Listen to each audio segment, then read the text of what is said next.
আজকে তোমাদের সাথে মেথি মৌরির মাছের ঝোল রেসিপিটি শেয়ার করব। চলো এই রেসিপিটি দেখে নেওয়া যাক। আমি এখানে 4 পিস কাতলা মাছ নিয়ে নিয়েছি। এখন মাছটা ম্যারিনেট করার জন্য দিয়ে দিচ্ছি নুন, হলুদ গুঁড়ো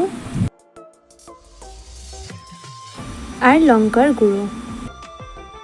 এখন সব কিছু খুব ভালো করে মাখিয়ে নিয়ে আধ ঘন্টার জন্য মাছগুলোকে ম্যারিনেট করে রাখবো।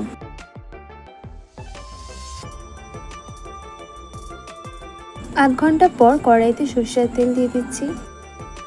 তেলটা হালকা গরম হয়ে গেছে। এখন ম্যারিনেট করে রাখা মাছগুলো তেলের মধ্যে ছেড়ে দিচ্ছি। মিডিয়াম ফ্লেমে রেখে মাছগুলোকে লাল লাল করে ভেজে নিতে হবে। এপিট ওপিট করে মাছগুলোকে আমি লাল লাল করে ভেজে নেব। মাছগুলো দুপিটই আমি লাল লাল করে ভেজে নিয়েছি। এবারে মাছগুলোকে এক এক করে তুলে নিচ্ছি।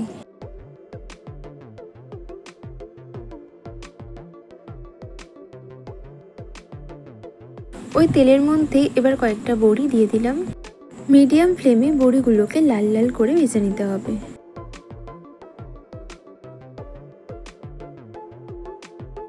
বড়িগুলো ভাজা হয়ে গেছে, এখন তুলে নিচ্ছি। মেথির ফ্লেভারটা নেওয়ার জন্য কিছুটা পরিমাণ মেথি ছাঁকনিতে নিয়ে তেলের মধ্যে ছেঁকে নিচ্ছি। তবে মেথিটা দেব না, মেথির গন্ধটা হওয়ার জন্য এভাবেই ছেঁকে নেব। এরপর ওই তেলে দিয়ে দিচ্ছি 1 চামচ কাঁচা লঙ্কা বাটা, হাফ চামচ জিরে বাটা, 1 চামচ আদা বাটা আর 1 চামচ মৌরি বাটা। কিছুক্ষণ নেড়েচেড়ে নিয়ে সামান্য একটু জল দিয়ে দিলাম। জলটা দেওয়ার পর মিডিয়াম ফ্লেমে 2 মিনিট মতো কষিয়ে নেব।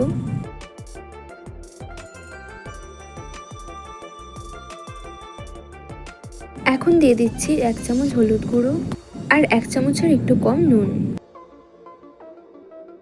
একটু নেড়েচেড়ে নিয়ে তারপর দিয়ে দিচ্ছি টমেটোর পেস্ট। এখানে আমি একটা টমেটোর পেস্ট দিয়েছি। ভালো করে মিশিয়ে নিচ্ছি।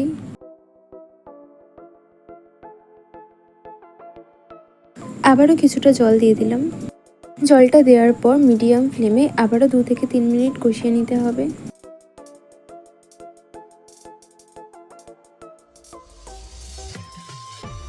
দিয়ে দিলাম 4টে কাঁচা লঙ্কা।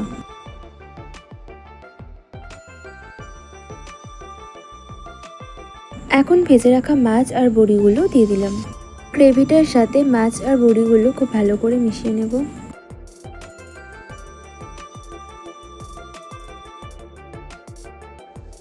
এবারে বেশ খানিকটা মতো জল দিয়ে দেব।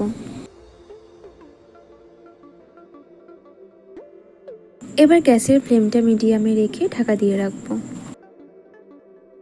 15 মিনিট পর ঢাকনাটা খুলে নিচ্ছি। মেথি মৌরির মাছের ঝোল তৈরি হয়ে গেছে। এবার আমি নামিয়ে নেব। এই ভিডিওটা তোমাদের ভালো লাগলে একটা লাইক, কমেন্ট আর আমার ইউটিউব চ্যানেলটি সাবস্ক্রাইব করে দিও।